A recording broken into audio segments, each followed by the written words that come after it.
The top 5 things I wish I knew when I first started bodybuilding. Guys, peace, love, and muscles. Victor Costa here. I hope you're doing well. Thank you so much for the likes, the shares, and the subs. I want to share with you the top 5 things that I wish I knew when I first started bodybuilding that would have saved me a lot of time and a lot of effort and a lot of energy, and I want to share those with you. Number 1 is I was aspiring to look like the guys in the magazines without recognizing that the guys in the magazines had enhanced physiques or drug-enhanced physiques. So my aspirations were to look like that, and at the same time, I was just using food as my to nourish my body.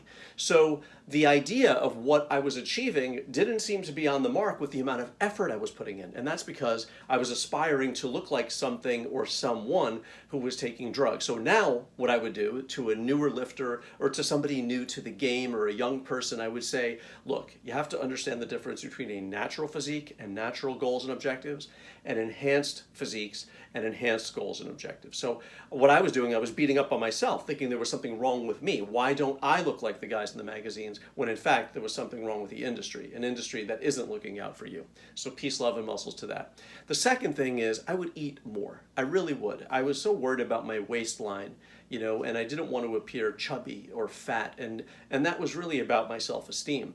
But I would have actually had a little bit more cushion on my body to have a little bit more brick and mortar to work with, right, and to mold to some extent. I was always cutting it so close. I was always under eating, so I really never had enough energy. I never felt good. I believe that took a toll, some toll also on my demeanor and the way I presented myself and my energy level. So I wouldn't have been so worried going back. I would not have been so worried about my waistline and having a little spillover over the belt. I actually think that you're probably better off like that, especially for a newer lifter. Have some energy, have some strength, have some stability, have something to work with. And rather than being undernourished or underfed, I'd rather you have a little bit more to work with. So that's number 2.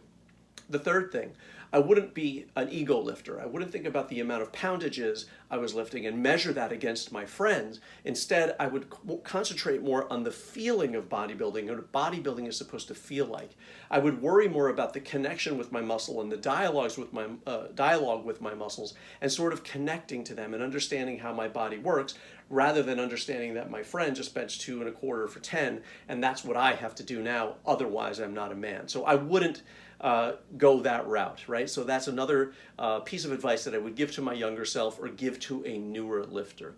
Number 4, I would realize that this takes time and patience. When you're building a natural physique, there are going to be ebbs and flows, right? You're going to have to experiment with the amount of food you're taking, your cardio versus how much you're weight training, your carbs versus your protein versus your fat. There is not going to be perfect coming out of the gate. And this makes take some time to evolve, right, for you, to where you find that good mix, to where you feel like you're feeling good and you look good, or you look like you want to look. And that's going to take some time. So I want you to know that a substantial transformation, although it can happen really quick when you're mature and your mind is focused in the right direction and you have the right coaching, but in the very beginning, I want you to be patient with yourself because it does take some time.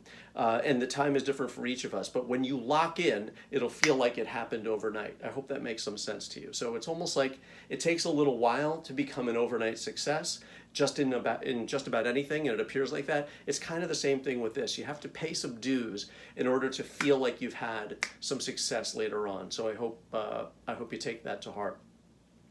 And the 5th thing is that I would really think about what I wanted, right? I would think about how I want this to go in my mind. Instead of just doing the work and putting out the effort and the energy and putting all the work into the gym, I would want to have that work sublimate or funnel or channel into an objective.